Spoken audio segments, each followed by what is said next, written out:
So, kapapasok lamang na balita mga sangkay, ang presidente ng Pilipinas ay nagsalita na nga po ngayon. Mayroon pong inilabas na mensahe regarding po sa nangyari ngayong araw na bakbakan doon po sa Senado. So, tingnan po natin ang update.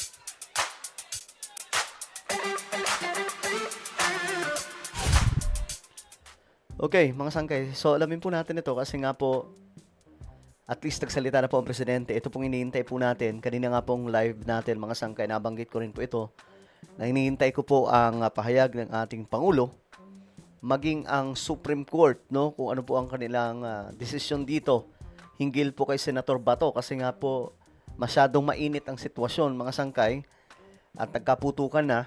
At ngayon, ang presidente ng Pilipinas ay nagsalita na.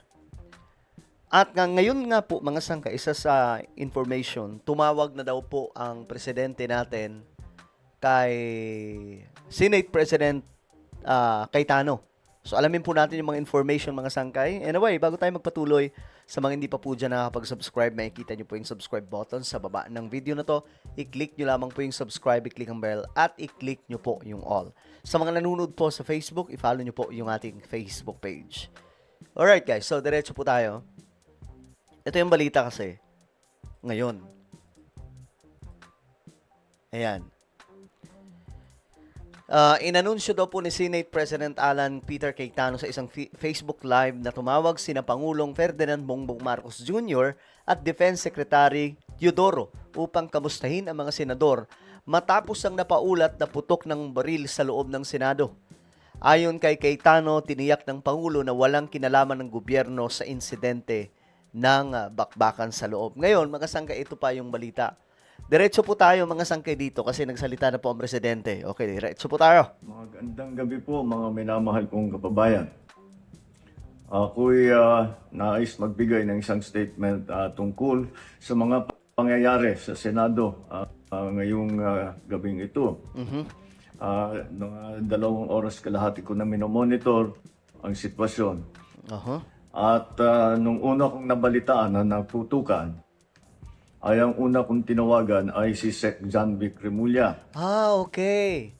Okay, malinaw na ngayon, mga sangkay. Kaya pala nandun si Secretary John Vic Remulla dahil po kay PBBM. Ng DILG. At tinanong ko, magpa-report ka sa mga pulis na nandun na kung may nangyari, kung meron silang ginawa. At tapos ang sunod na tawag ko naman ay sa NBI.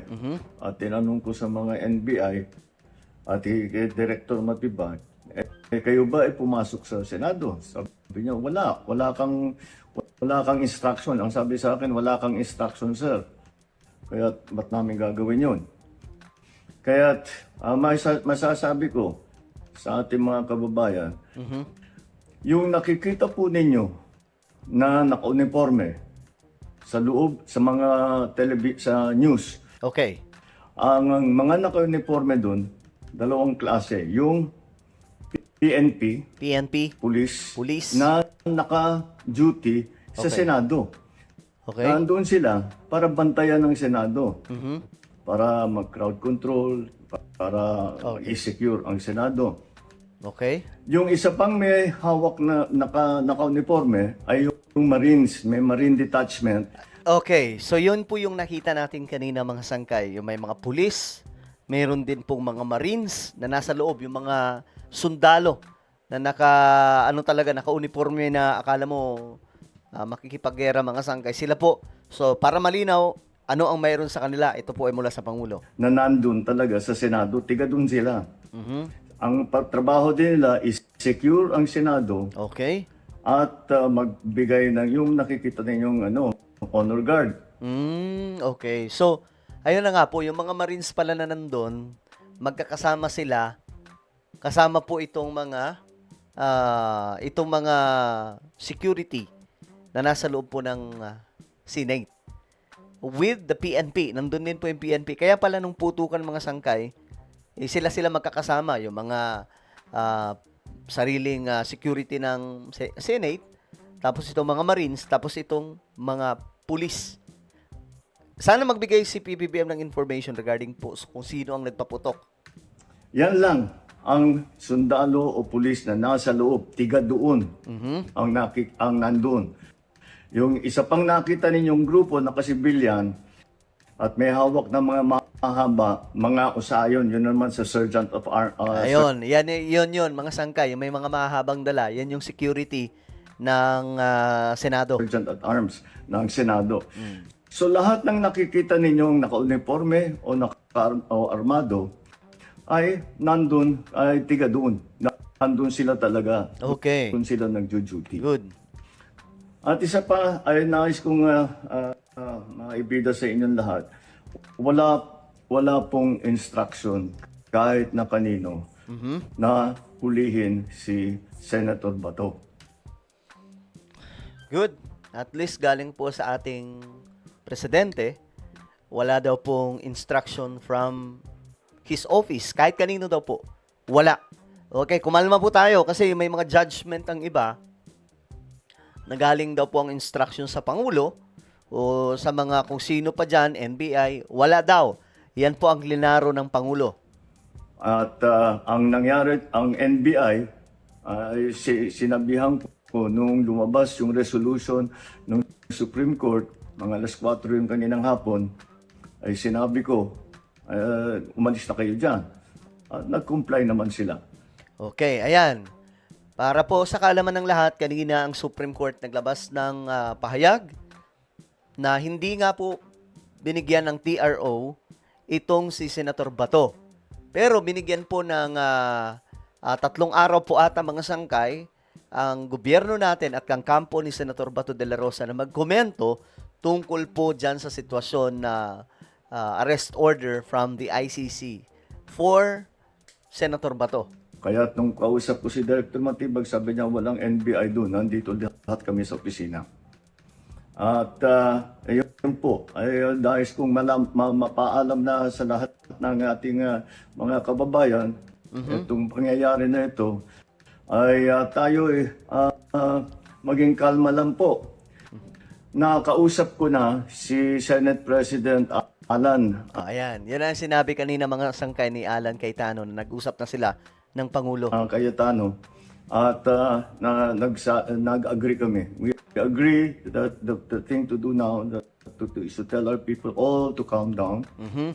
And Kalma lang, mga we'll kababayan. get to the bottom of this. Alamin natin kung sino ang gumawa nitong gulo na ito. Ito ba ay talagang nagka-enkwentro lang? O ito ba ay may kasama sa mga distab? O nagsusimula ng gulo? Kailangan po natin malaman yan. Kaya mag-iimbestiga sabay ang Senado at saka ang PNP tungkol dito. Okay. Masasabi ko lang at para hindi po mag-alala ang taong bayan, hindi po gobyerno ang gumawa nito. Walang pumasok na tigalabas na sundalo, Okay. na militar, na NBI sa Senado.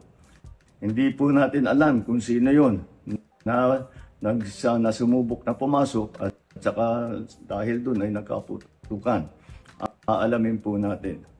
At kinukuha po natin, kinukulikta natin ngayon lahat ng ebidensya na nandiyan.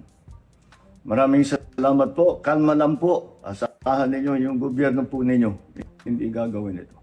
Okay, maganda to kasi mula po ito sa presidente natin. Kumalma lamang daw po tayo. Lalabas din po ang totoo tungkol dyan kung ano man po yun. Kasi parang imposible naman mga sangkay na hindi din po talaga malaman kung sino yung pumasok. Maraming CCTV ang Senado.